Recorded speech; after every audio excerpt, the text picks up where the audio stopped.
If you ask a roomful of excavator operators to pick a 22-ton machine that is neither the most expensive nor the cheapest, but that just feels comfortable and balanced to run, the Volvo EC220 would almost certainly show up on the list. It does not have the sweeping market share of the CAT 320.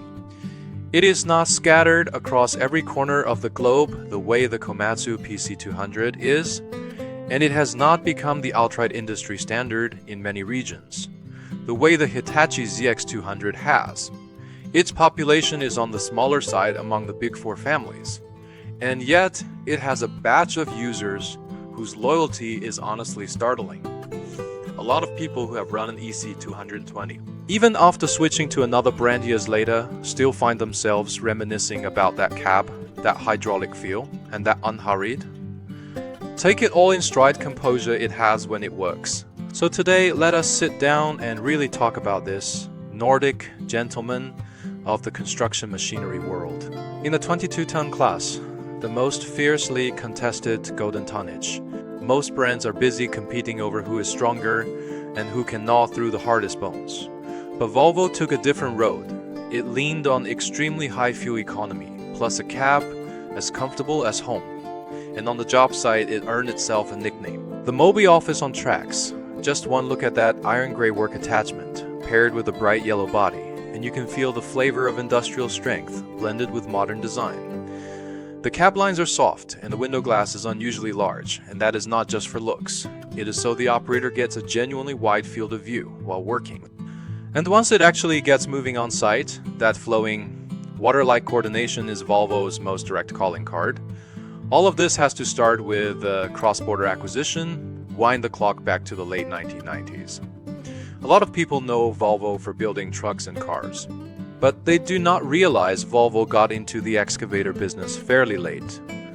The real turning point came around 1998, right as the Asian financial crisis hit, when South Korea's Samsung Group, cutting off an arm to save itself, sold its heavy industry excavator division to Sweden's Volvo.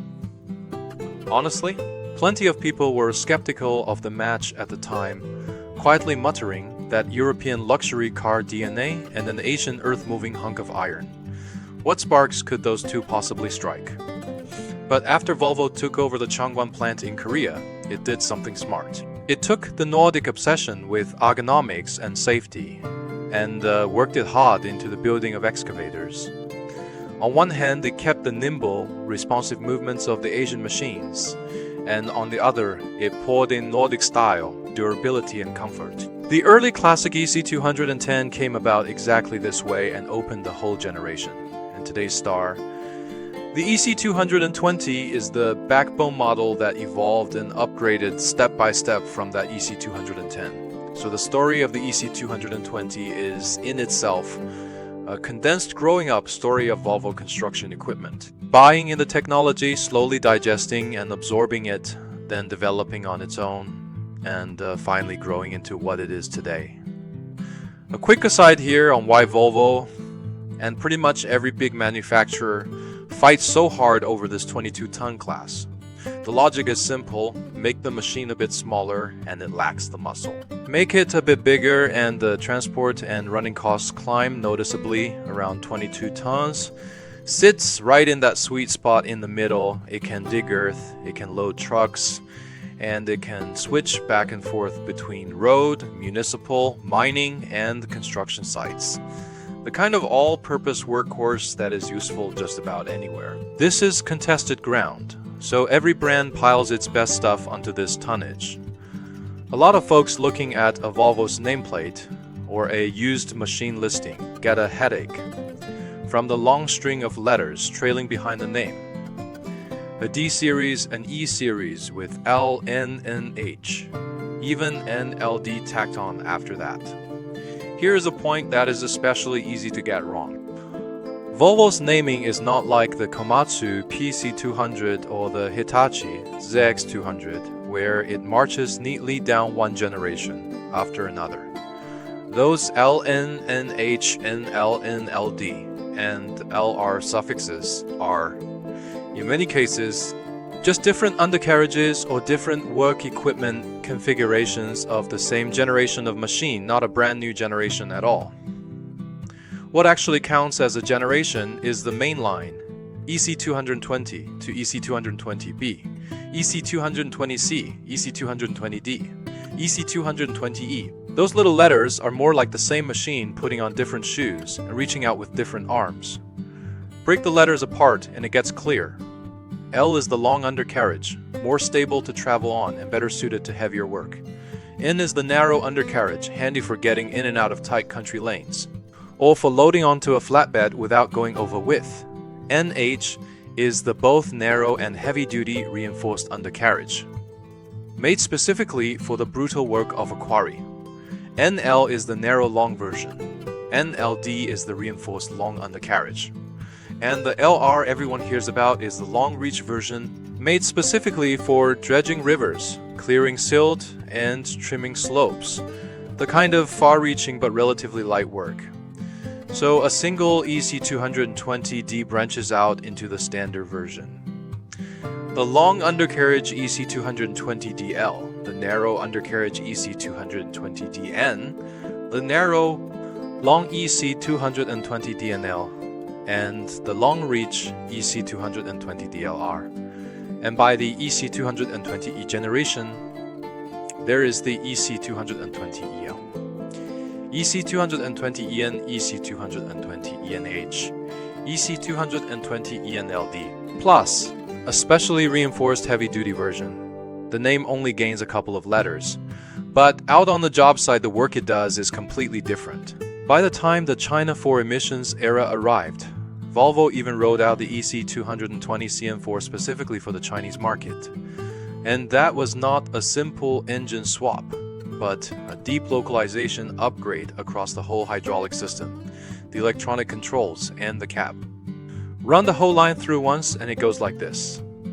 EC220 grows into the EC220B, then onto the EC220C. The EC220D, then the EC220E, and finally lands at the EC220 CN4 for the Chinese market.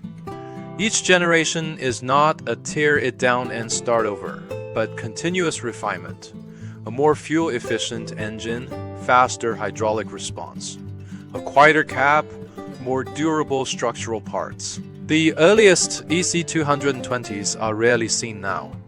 The EC220, B and EC220C, that came right after made heavy use of mechanical control and had simple structures, which is why they break down slowly and are easy to fix even when they do. So to this day, in some remote mining areas, you can still spot a 20-plus-year-old EC220C working away at its own unhurried pace. The later EC220D is the first truly modern Volvo excavator. With emission standards raised, electronic control beefed up, and cab comfort dramatically improved.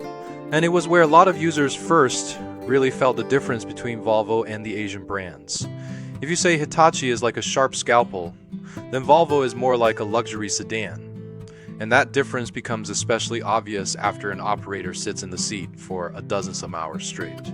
It runs the Volvo D6 series engine paired with an electronic hydraulic system, eco mode, and auto idle, and its fuel efficiency improved by roughly 10% over the previous generation.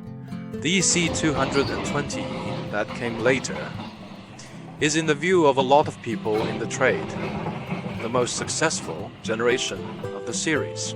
It carries the Volvo D6 engine.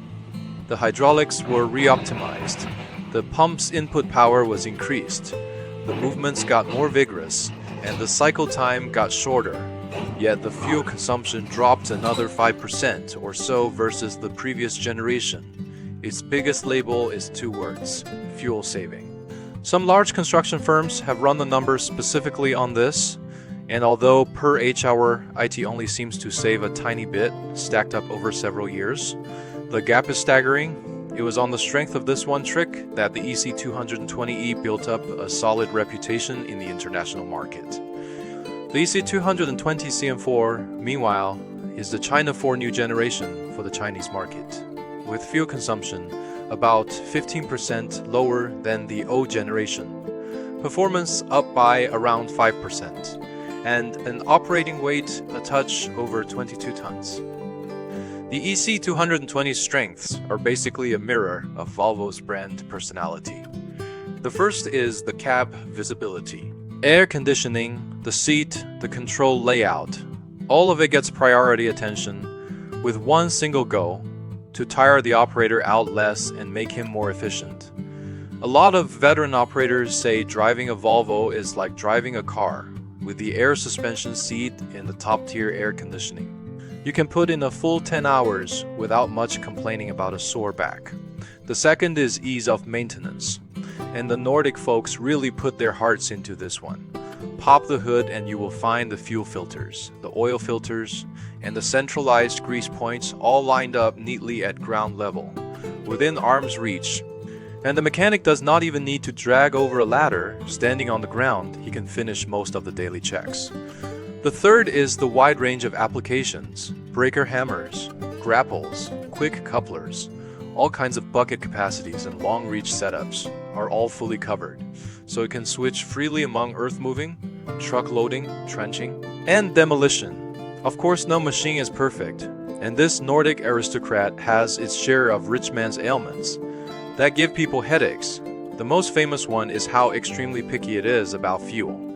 It is fitted with a very precise Volvo in-house engine, and if you feed it cheap, low-quality diesel to save money, the fuel water separator sounds the alarm in no time.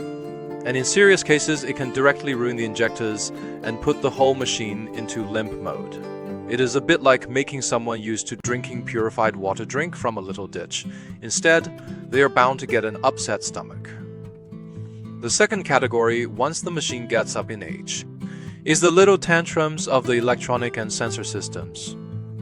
Things like monitor warnings, abnormal work modes, and an unstable attachment management system, because its control system is more complex than the old mechanical models. The third category is declining hydraulic efficiency, with movements feeling muffled, combined motions not flowing smoothly, and oil temperature running high.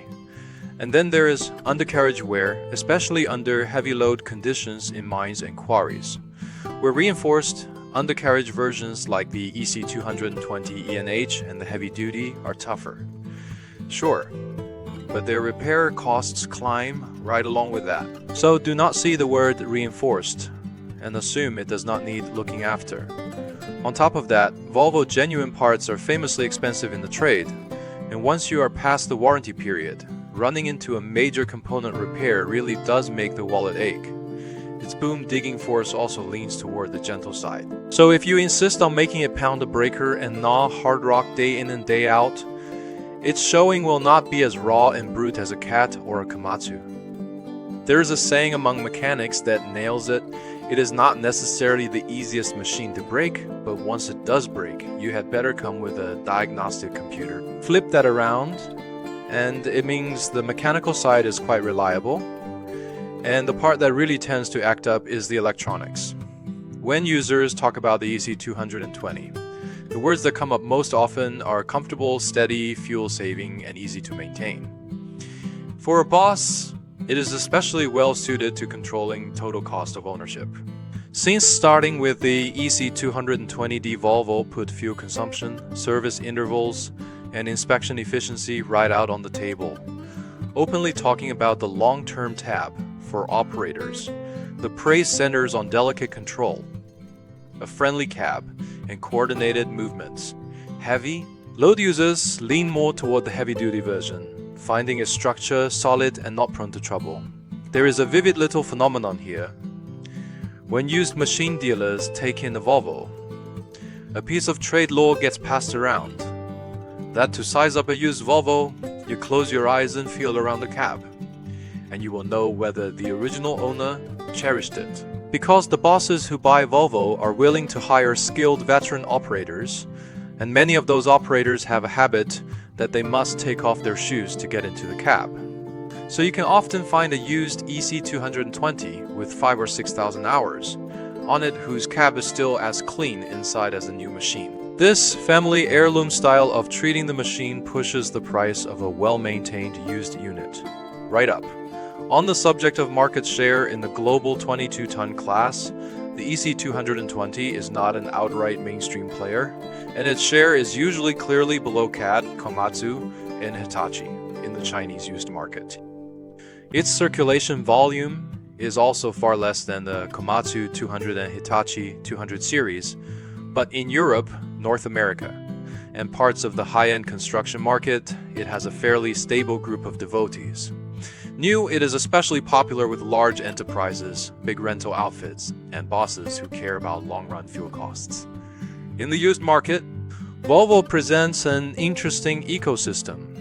Its population is nowhere near those big three, yet its residual value holds up firmly, because the people willing to buy Volvo recognize its quality to begin with. And used buyers are more willing to pay extra for a machine with good maintenance records. So you often hear one evaluation, a bit pricier when you buy it, a bit pricier when you sell it, and over the full life cycle, you do not necessarily come out behind. When it comes to after sales, the most fitting way to describe it is systematic. Volvo officially packs genuine parts. The service network, customer support agreements, maintenance reminders, and machine condition monitoring all into a standard service system, making it plain that the goal is not just to sell you a machine, but to look after it for its whole life. On maintainability, the ground reachable filters, the centralized grease points, the wide opening engine bay doors, the sealed electrical box, and the layered radiators are all aimed at faster servicing and less downtime, sitting right between a purely mechanical old machine and a highly intelligent new one. A rather comfortable balance point. This EC220 family has another fun quirk. The name looks simple, but the configuration branches are remarkably many. An EC220 DLR long-reach version and an EC220 ENH, narrow undercarriage heavy-duty version, look like blood brothers by the model name alone. But in actual use, they are two different traits. Volvo's line is a lot like splitting one machine into many job posts, with some sent off to dig municipal trenches, some stretching out a long arm to trim slopes and clear silt, some heading up to the mines to haul heavy loads, and some squeezing into narrow sites to maneuver. As for related figures, this is exactly where Volvo is unusual. In public records, you would be hard-pressed to firmly tie the EC220 to any one star engineer. What stands behind it is an entire engineering philosophy centered on fuel efficiency, driving experience, and the service network, and that the names are not prominent, but the system is style is itself its character. There is one more detail. Volvo has been near obsessive about safety and reliability ever since it started making cars. And it later carried that whole philosophy straight over into construction machinery, which is why on many job sites the EC220 is treated as a quiet, unassuming old ox that never shows off but is especially able to take a beating. There was a time, on some big projects in Europe and Asia, when a Volvo fleet got singled out for praise by the project managers for its low breakdown rate and high attendance, the exact words being "run a Volvo and your heart is at ease." If I had to sum up the EC220 in one line, it would be this. It is not a machine that looks fierce at first glance, but it is especially good at making a life of it, with smooth movements, low fuel use, a comfortable seat for the operator, and repairs that are not too much trouble. The kind of machine whose value you savor more the longer you use it. It's rode from the EC220 all the way to the EC220D, the EC220E, and then the EC220 CN4 is also a lot like a machine, slowly learning all the rules of the modern job site. It has to save fuel, it has to be clean for the environment, and it still has to let people sit comfortably, get fixed quickly, and sell easily. It is like an old craftsman from the Nordic north who does not like to show off or put on a performance, and does not chase the #1 spot on any spec sheet, but who will quietly get the work done through bitter winters, scorching summers, and long construction schedules. If the CAT 320 stands for power, The Komatsu PC200 stands for balance, and the Hitachi ZX200 stands for precision. Then what the Volvo EC220 stands for is perhaps something harder to quantify, but very real. Composure. And maybe that is the real reason it has quietly sold well for more than 20 years and gathered up a batch of devoted, die-hard users. A lot of operators, after going through several machines of other brands, circle all the way back and choose it again for a reason that is utterly plain. It feels right in the hands and it puts the heart at ease.